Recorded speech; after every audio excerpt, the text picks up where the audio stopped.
Ahmed Ghailani, the first detainee from Guantanamo Bay to be given a civilian trial in federal court, received his verdict yesterday. He was found guilty on only one count of conspiracy to blow up a government building and acquitted on more than 280 other charges of murder and conspiracy relating to the 1998 bombings of the U.S. embassies in Kenya and Tanzania. He now faces a sentence of 20 years to life in prison. But despite the many years of jail time ahead of him, there are a lot of critics out there who are unhappy with the sentence, who have reignited a fierce debate over the Obama administration's attempts to restore the role of the traditional criminal justice system in handling terrorism prosecutions. But I think the real question is, shouldn't they have expected this outcome? This is what happens when you torture people. Now, joining me from Chicago to discuss it is attorney Kelly Saindon, partner at Belongia, Shapiro and Franklin.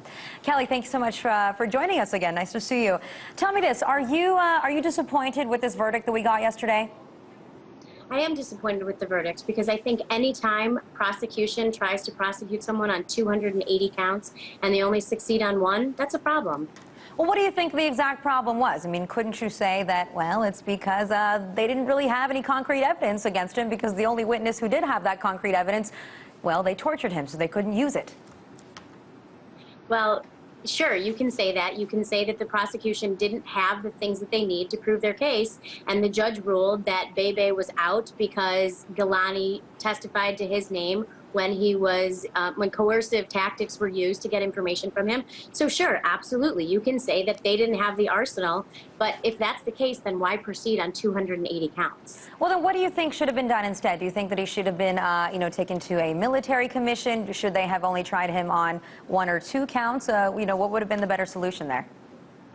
Well, I think one or both of what you just said would have been the better solution. I think when you throw 280 counts at a jury, you're asking for trouble, first of all, because that's a lot of information to process. And just to go through those, the jury was deadlocked for a while. And I think people just get tired and frustrated when they have to sort through all of these papers and listen to things. And then they're going through and they start to seem repetitive. A lot of the counts are very similar. So I think that's a problem. I also think that had this been before a military tribunal, it's possible that different witnesses and different evidence would have come in.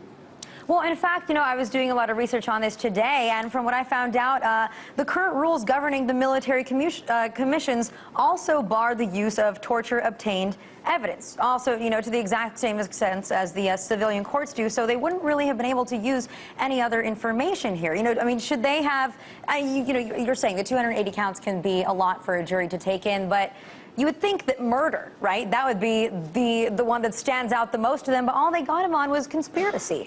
One count. Right, because, well, the problem with the murder count was that the gentleman that claims to have sold him the explosives didn't come in. So it's prosecution saying he did this without any concrete proof.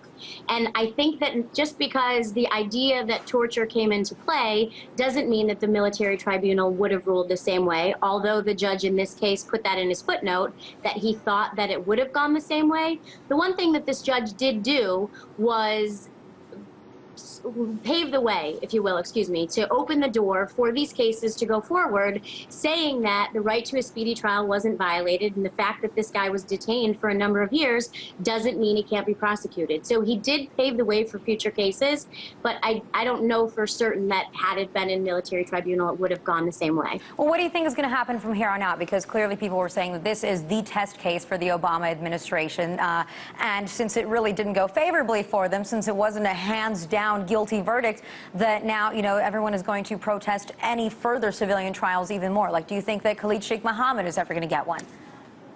Well, that is the ongoing debate, because again, I've been a proponent all along of these military tribunals. Do I think Khalid Sheikh Mohammed is going to get a trial? Yes. Can I guess which way? No, because a lot of people are saying justice was served, we went through our system. A lot of people are actually thrilled that they got one conviction, because 20 years to life is a very severe conviction. So even if you would have stacked multiple guilties against this guy, now he has a chance to appeal and a likelihood, if he were to prevail, that he could get out. But realistically, that's not going to happen. So he is now going to be serving probably the rest of his natural life in prison. So does it change anything? No. I think the other thing is they were trying to show that this could be peaceful and that there wouldn't be uproars and there wouldn't be security issues. But Khalid Sheikh Mohammed is a bigger deal than this guy. So I don't know if that's going to hold true, but everyone's up in arms because, you know, in America, we like our pound of flesh. And this one, while it is a victory because they were able to convict, and this is the rest of his natural life, he's probably going to be behind bars. We wanted the big kahuna. We wanted 280 across the board. This guy's never going to see the light of day, and it didn't happen. Now, tell me this, you know, one of the things that I find the most disappointing is, like you're saying, a lot of people are saying that justice has been served. I, for one, think that, yes, this is proof that our justice system actually works, because this means also that the jury was not only looking at the case, but they were also checking the government in the meantime, checking the government's actions, which included torture, which is something that they're supposed to be doing. But Glenn Greenwald pointed this out today, that no matter what the verdict was, the Obama administration basically made the point that they couldn't imprison him indefinitely anyway under the laws of war. So was this just a show trial? What's the point if our country is just going to keep indefinitely detaining all of these men and women? Well, it is the point. It is a show trial, I think.